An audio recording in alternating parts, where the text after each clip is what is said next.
G'day guys, we've got a question today where we're asked to express the logarithms in a through e in terms of these two logarithms that were given up the top here.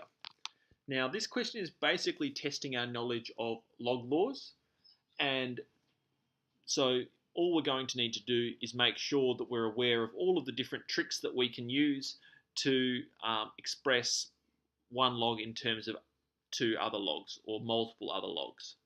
So let's go about having a look at the log laws that we'll probably need when we're evaluating these 1, 2, 3, 4, 5 questions. So the first one is going to be a multiplicative log law. So if we have the log of AB, or A times B, that's going to be equal to the log of A plus the log of B. Similarly, with division, that's going to be equal to the log of A, or the numerator, the log of the numerator, subtract the log of the denominator. Another log law which is not going to apply to these ones, I don't think, but is useful, is if we have the log of a to the power of a number, this is going to equal the power times the logarithm of a. And finally, we've got log to the base a of a is always equal to 1. So these are our log laws that we're going to exploit or use as tools when we're expressing these logarithms in terms of these two logarithms. Alright, well let's get to it. So, I'm just going to whiz through these because basically I think all you guys will want to see is the tricks that I use to get these in terms of these log laws. So, with the first one's quite simple. We can say that the log of 21, or the log 2 of 21, is equal to the log 2 of 7 times 3, which is equal to the log 2 of 7 plus the log 2 of 3, which is our first log law here. And we know that the log 2 of 7 is Q, and the log 2 of 3 is P. Cool. Now let's get to B. Log 2 of 49. Well, this is going to be equal to, so we have the log 2 of 49 is equal to the log 2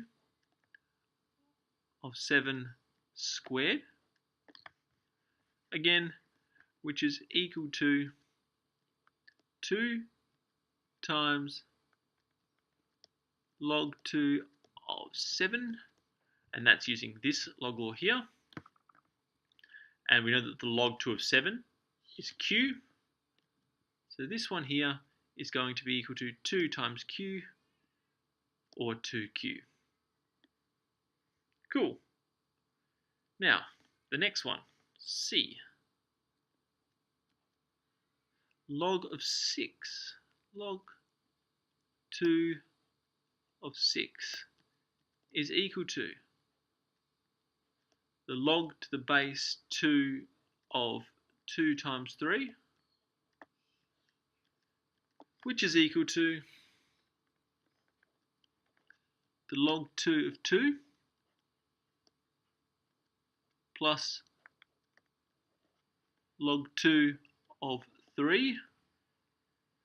And this one, log 2 of 2, log a to the base a of a is always equal to 1. So log 2 of 2, this is going to equal 1 plus log 2 of 3 is P. Great. So 1 plus p. See D. Let's get this done. So where are we going to put D? I'll just make a little box around this. Okay, so D, we have the log 2 of 1.5.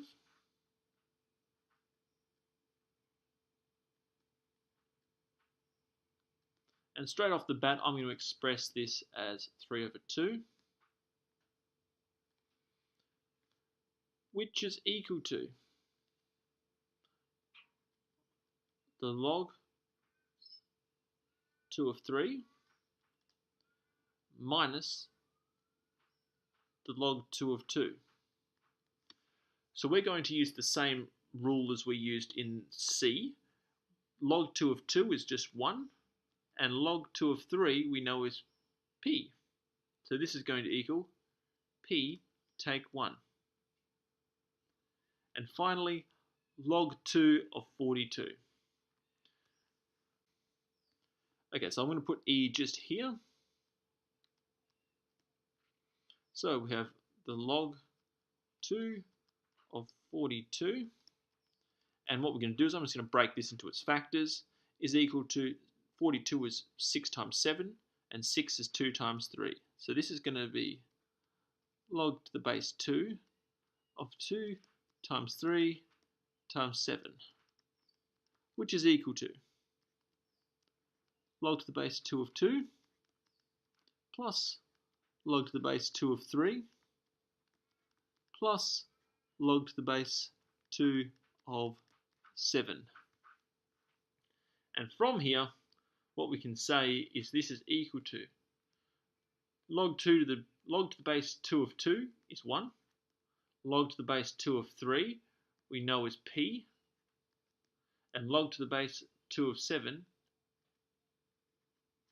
is q.